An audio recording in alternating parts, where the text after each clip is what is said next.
Hello everyone, you're welcome back to today's lecture, and the lecture for today seeks to fulfill the objectives in our second lecture that we couldn't achieve. So I have designed this lecture purposely to bring that into realization. We ended at the classifications of former political institutions. The classifications of political institutions. So we spoke little about the former political institution, and we are continuing with that. So let's recall what we did. We spoke about what political institution was in our previous lecture. We talked about the various definitions and recommendable ones. We moved to the classifications where we consider the formal and the informal, which the formal is also known as the official and the informal is also known as the unofficial political institutions.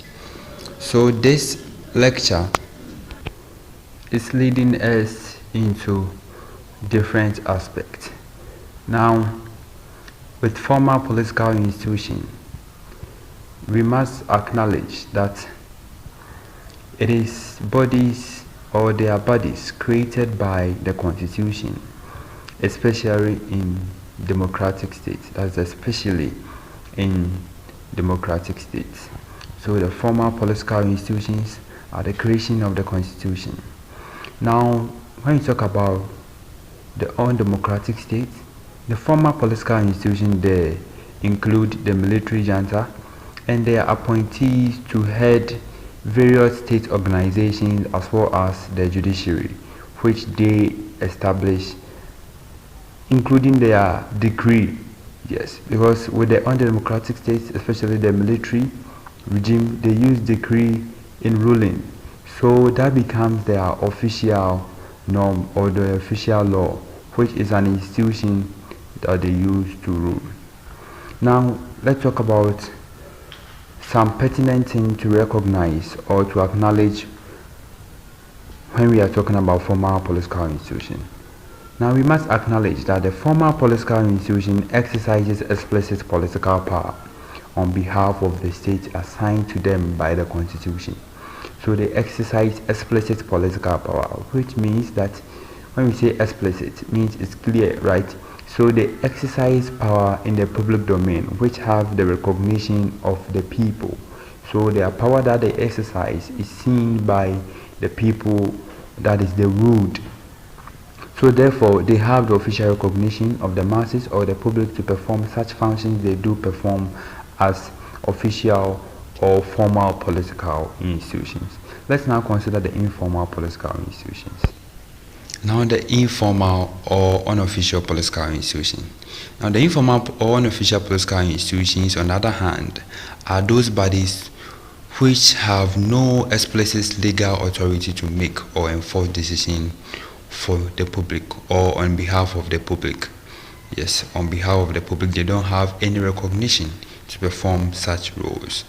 But in as much as they don't have such powers or such recognition, they use some amount of political clout or political power to influence the making and the implementation of decisions made by the official bodies by exerting some pressure from outside the corridors of government.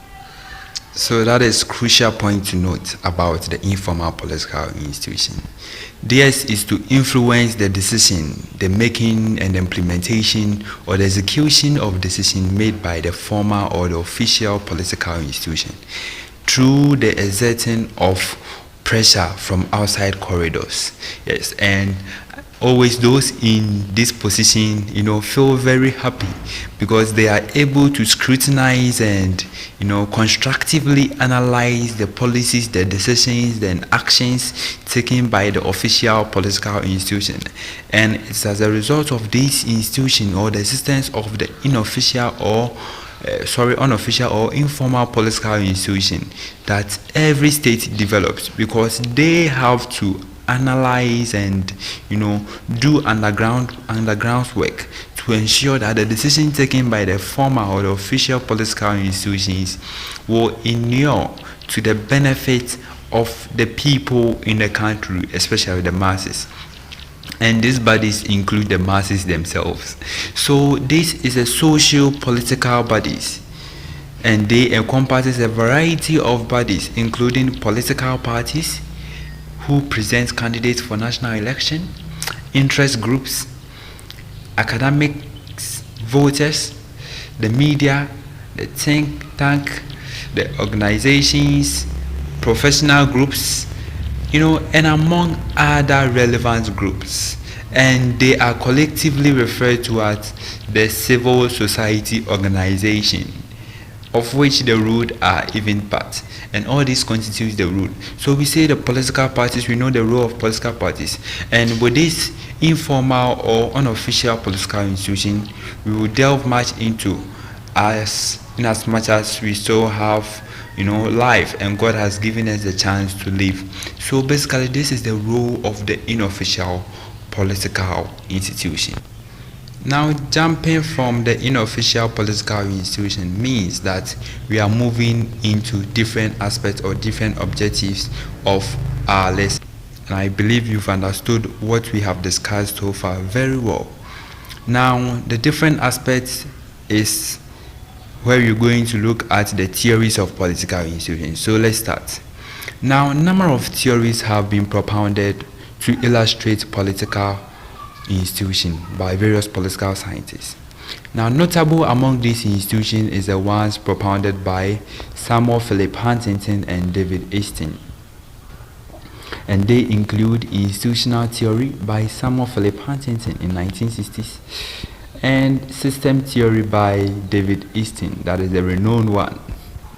So now let's move first into the institutional theory, which is propounded by by Samuel Philip Huntington. But I want you to prepare and project your mind. Make sure you understand this aspect of our lesson because it's crucial, especially if you're a student of the University of Education in Winneba. This is very crucial for you because questions are normally set from this side, because this requires comprehension and it is not something that we call chew and pour that most students do. Yes, so let's now kick into that. Now, with the institutional theory, Samuel Philip Huntington focused his theory on various social organizations and procedures. And thereon, the theory have been applied to various areas of political science, including the legislature, that's decision making among the international bodies, as well as the political participation. Now, according to this theory, the interest of political institutions has developed due to the problems associated with the behavioral revolution. I take it once more. He said the focus of Huntington's theory is on various social organizations and procedures, and after which this theory has been applied to various political studies, include the legislature, the decision making among international bodies, as well as political participation. The interest in political institutions has risen or has developed due to problems associated with the behavioral revolution. Now, in Huntington's recognizable and highly celebrated works, Political Development and Political Decay and Political Order in Changing Society, that is by Huntington 1968, he viewed institutionalism as a value and a stable acquisition process for development of political organizations and procedures. I want to take it once more. Huntington viewed institutionalism as value and stable acquisition process to develop political organizations and procedures. Now, with that, he identified four main dimensions of institutionalism, which include adaptation, complexity, autonomy, and coherence. So the four main dimension of institutionalism by Huntington is adaptability,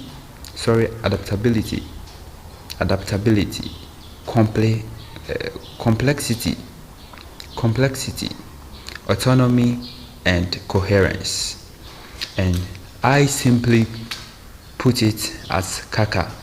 So the first C for complexity, the A for adaptability, the C again for coherence, and another A for autonomy as CACA. So now we will analyze these theories one after the other. So let's move into the first dimension, which is the adaptability, and see what Huntington says about adaptability in this context. Now, according to Huntington, he viewed adaptability as a natural purpose of an environmental change or challenge. So a natural purpose of environmental challenge, and age, according to him, it could be measured in three main ways. So according to Huntington, the adaptability could be measured in three main ways, and these ways are what you are going to consider from now.